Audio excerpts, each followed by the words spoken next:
behavioral science. And we're going to let behavioral science tell us whether or not they think he's the bomber.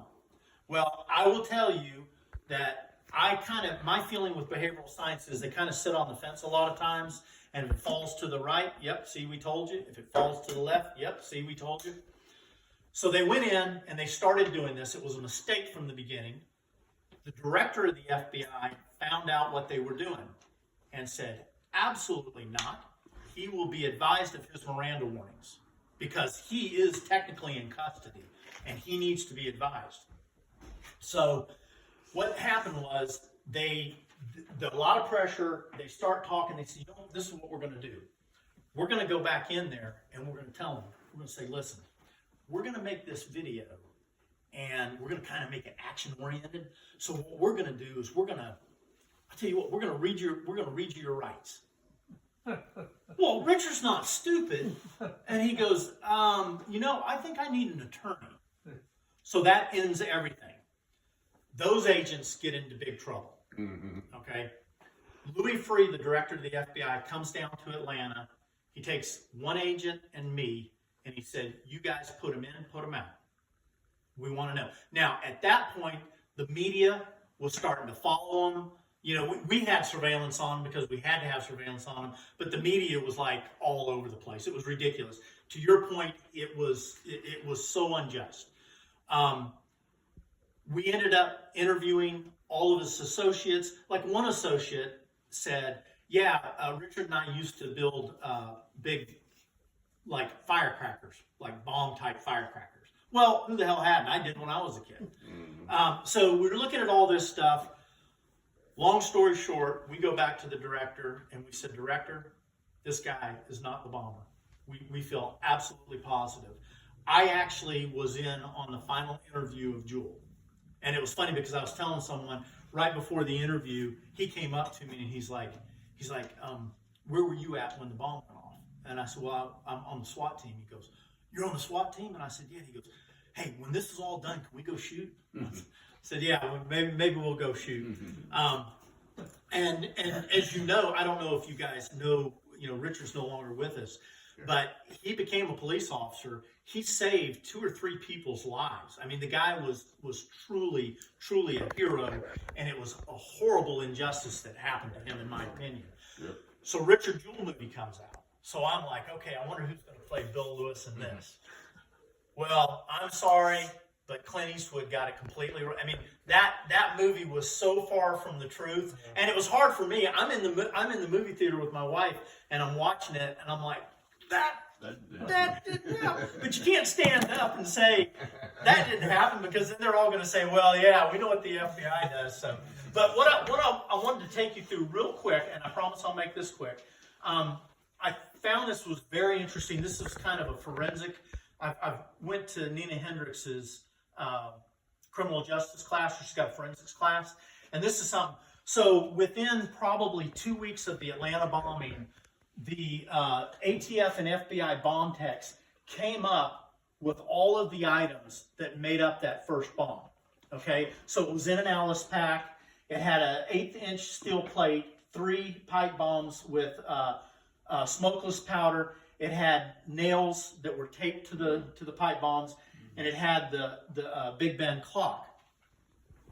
What happened was and I'm going to show you in just a minute. The next slide is Okay. So this is the NBC tower. Around the tower, it was an aluminum fence all the way around it. Okay, right here sat a bench, and Richard, his job, that tower was his. He was the security guard in charge of that tower. On that side of the tower, there was an entrance way. So he'd make sure, people coming in. But that was his baby. And he would walk around the inside perimeter of that, just checking, making sure things good. Well, this group of like 3 or 4 guys, they come in and they've got a backpack and they got a bunch of beer. So concert's going on. They're sitting in this area. They're drinking beers and they're chucking the cans over the top into Richard's area. And he sees it and it's like, whoa, whoa, whoa. So he comes around, they're starting to walk off. As he walks up, he sees the Alice pack. He sees it sitting under the bench, and he goes, "Hey guys, you forgot your backpack." Well, it's not theirs. They just keep on walking. So he walks over and he opens it up, and he sees that it's a bomb. And what happened is when he did that, he hit it and it dropped. So that steel plate was facing this way, and when he knocked it over, it faced straight up instead of out. So just by him doing that, he saved hundreds of lives. Because like 111 people that were seriously injured. 2 people were killed. One lady, Alice, got a thing in the head, and then the other guy had a heart attack. But he truly was a hero for doing that. So what happened was he notifies GBI. GBI gets a bomb tech over there, and they're like, "Oh my God!" And they start evacuating people. The device goes off. So that's kind of what. So what we did, one of the things that we did in the FBI is we started making a plea to the public. If you have video or any type of photographs, please, we were trying to get as much of that as we could. So this is one of and you can imagine how tedious this work was to try to go through and look at this. And on this one, they actually say, "Hey, we have a timestamp, so we know what time the bomb went off. And we've got somebody sitting on that bench, and we believe we see the backpack. Well, we can't really get it to where we need it. So how are we gonna see this any better?" And then someone said, "You know what? Why don't we go to the people that do this all the time?" What your next slide is. Oh, that must have been one that we put in. Yeah. So I apologize. I don't know if it's going to show up, but we sent it to NASA. And NASA actually gave us the dimensions and said, "Here's the dimensions of the packet. Yep, that's what that is. And here's what we think the height and the weight of the person sitting on that bench is." And actually, they had it so good. I don't know if it's later on in this one or not, but you can actually see him. He's sitting with his legs crossed. So it was incredible. So we knew that we had what we think was a lone bomber. If you remember the case, he mailed out letters. So there were letters, Army of God letters is what we called them, and he sent them out to the media. So in our mind, is it a lone? Actually, Eric Rudolph is going to be who we eventually catch. He actually became known as a lone wolf terrorist. That was one of the first ones that had ever been in existence. I'm not going to play the video, but we're looking at this. We've got so much pressure, so much international pressure on this. I'm promoted to supervisor. I'm promoted to supervise the suspect team. So we got to look at anybody and everybody. And, if somebody called and said, "Hey, you know what? My next door neighbor's a little kooky."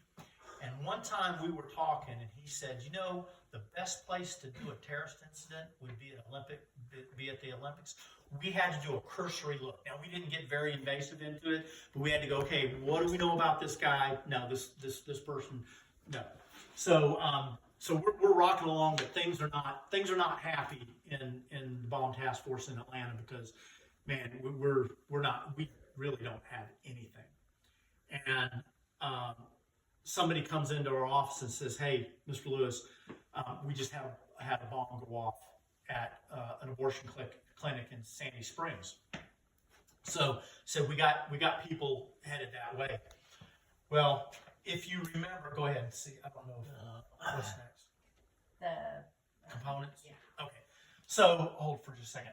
So if you remember, what happened is a bomb goes off in the parking lot of the abortion clinic. Mm-hmm. First responders come in. A second bomb goes off. So now we know this guy's directing this at first responders, law enforcement.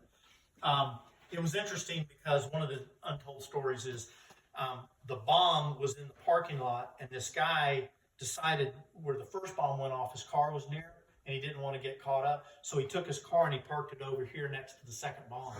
And that car took a tremendous amount of the shrapnel. And there's videos that won't come up, but you can Google it. There's videos where they were doing an interview, and when that second one went off, you see this lady's hair, just the concussion blows back.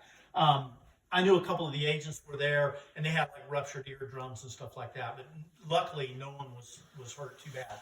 Well, it takes about a week or two, and we end up, and they say, okay, here's what we got, folks.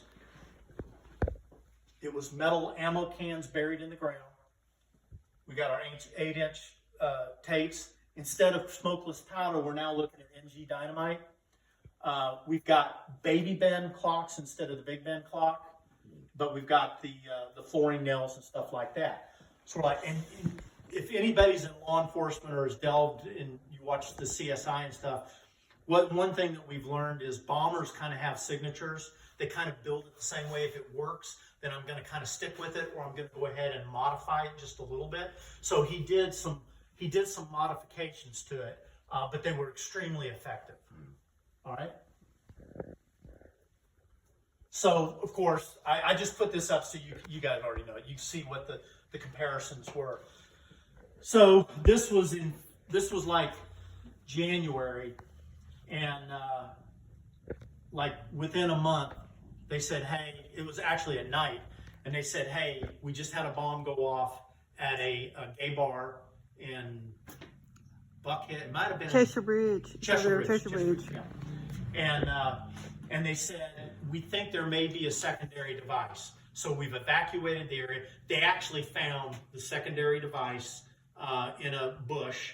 When they shot the water cannon at it, it detonated. And that's what that video was. You can't see it, but you can hear kaboom. Okay. So within a very short period of time, the techs come in and they go, okay, here's what we got. They put the dynamite in the Tupperware inside backpacks. Now we got 1/4-inch plates, probably what he had available to him. Got the baby bend clocks, the batteries. So it's all coming again. All right. So do you think he's like, it's an evolution where he's seeing what works better, or you think it's just what he had supplies of? Probably both, but I think he does make his modifications based on performance. So, sorry guys, this was the NASA video. So if you look, the backpack's sitting here, but you see how he's got his leg kind of kicking. I think we thought he had like one of those driver's hats on. And we had a witness at Olympic Park that actually said this was the guy that was sitting on the bench. We identify Eric Rudolph, and you make your determination. I mean, that's the way you let a jury decide. You tell me if you think it is. We thought it was very similar, the way he looked. All right. Eyes for sure. The next is the Taliban. Is what?